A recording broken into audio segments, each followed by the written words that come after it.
Camalay. This young lady created history when she became the only person with a physical disability to finish in the top 3 in the Digital 2010 Rising Stars competition. Camalay, welcome to Extraordinary Abilities today. Thank you so much for having me. How's your morning been so far? Fabulous. You? I'm great. Thank you for asking. Before I get into the whole rising star, the stardom thing, I want to ask you, take me back to your early days, what life was like growing up. Wow. I grew up partially with my grandmother because my mother, at a very early age, was diagnosed with epilepsy. Oh. So she, had a little difficulty. She had just bouts of epilepsy at random, and she didn't want us around her, The stresses of seeing a parent or a loved one, it would be too much for the children. So I grew up with my grandmother partially. All those days were fun. She's a country woman, She come from Manchester. Oh, so hi Manchesters. Can I tell you? Manchester Heights or whatever it is, I don't know. Okay. And she brought her country roots to town. I remember grating coconut to making oil, grating cassava to make dumplings, that's and bami and look at young people here. Town people don't know these things, right? Okay. so you were in Manchester at the time, or you came to Kingston? No, in Kingston. She came to Kingston. Oh, so she brought the country roots. She brought the country roots to town. And we're on roots, so don't it? Yeah. It was fabulous. My childhood was fun. Then I went back to live with my mother. Even though she was ill, my sister and I made the best of the time we had with her. She's still alive, though. I'm talking like she's dead, right? She's overseas now. She's doing a lot better. Yeah. Childhood was pretty much fun. So you grew up with your grandmother. Were you spoiled at any time? Because Jamaicans have the saying, once you live with your grandmother, you must be a spoiled child. I don't think so. No man, she would knock out your teeth, that man. No man, she would knock out your teeth. Okay. I can't remember.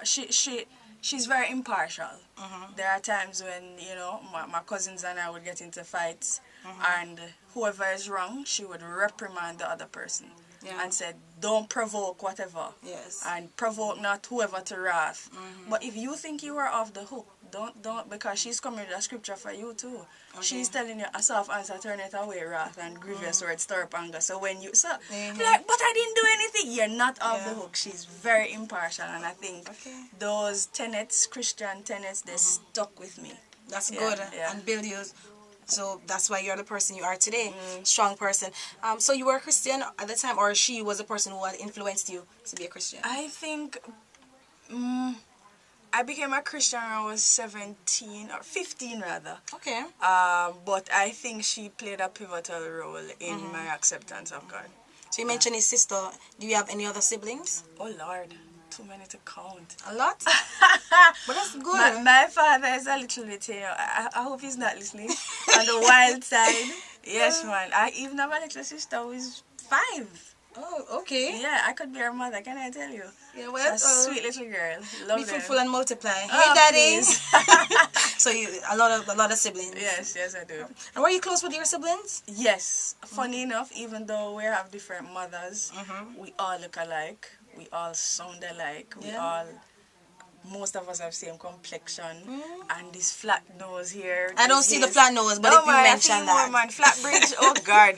All of us have it. Trust me. And we walk, trust me. Oh boy. His genes is very strong.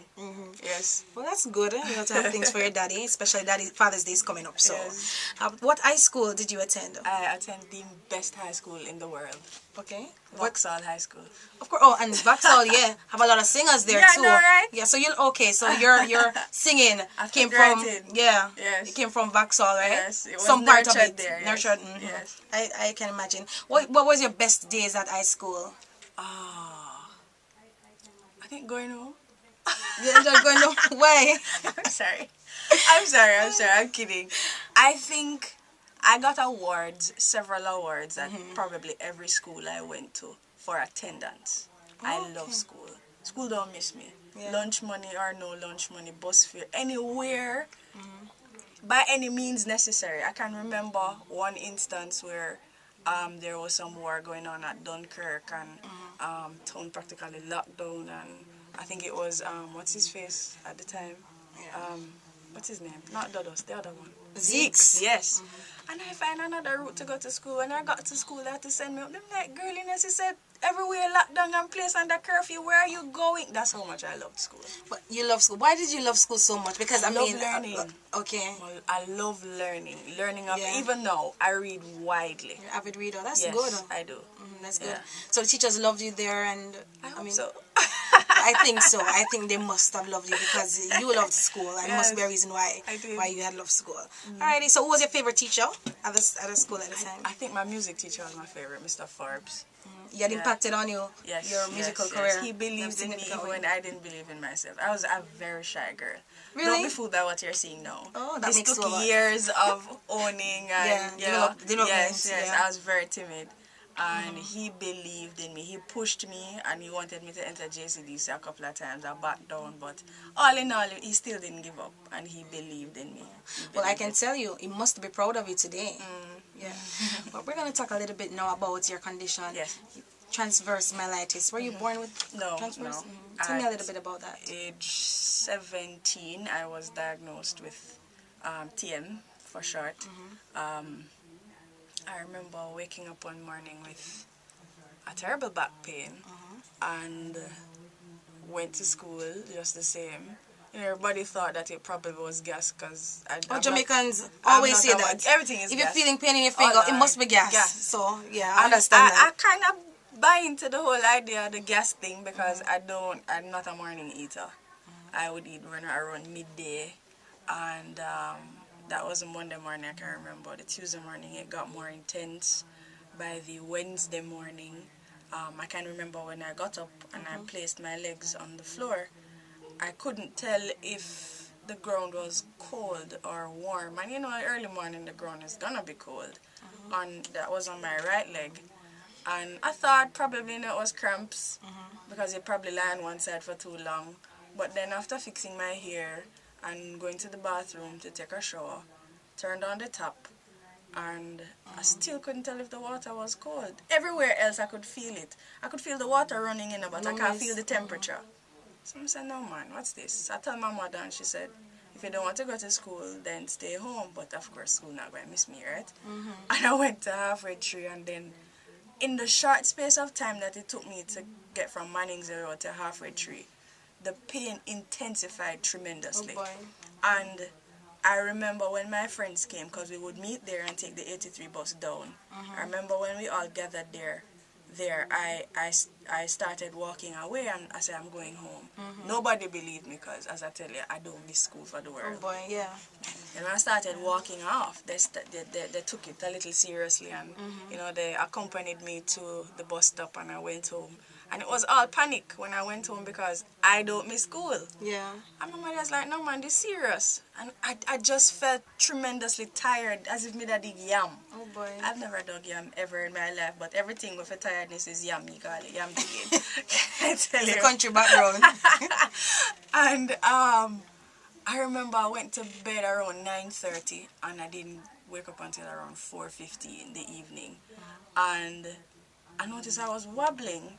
And I had to be holding on to the furniture to move around. And long and short of that is I went to the university hospital the Friday. The following day, the Thursday, I was sent home saying it's stress. And chances are it's because CXC is coming up and, you know, I'm not managing stress well and whatever. They started psychoanalyzing and all sort of gibberish because they couldn't find anything medically wrong. Yeah. And at the time, that was what, 13 years ago in 2000, it was a relatively new disorder and no one really knew about it too much. So they had to find something to tell you. And there were no treatments really apart from physiotherapy, no drug, no nothing. And so they didn't really know. At the time it was about 1 to 3 or 1 to 5 in every million person. Oh, so it's really rare. I'm very special, can I tell you? It just picked me, don't it?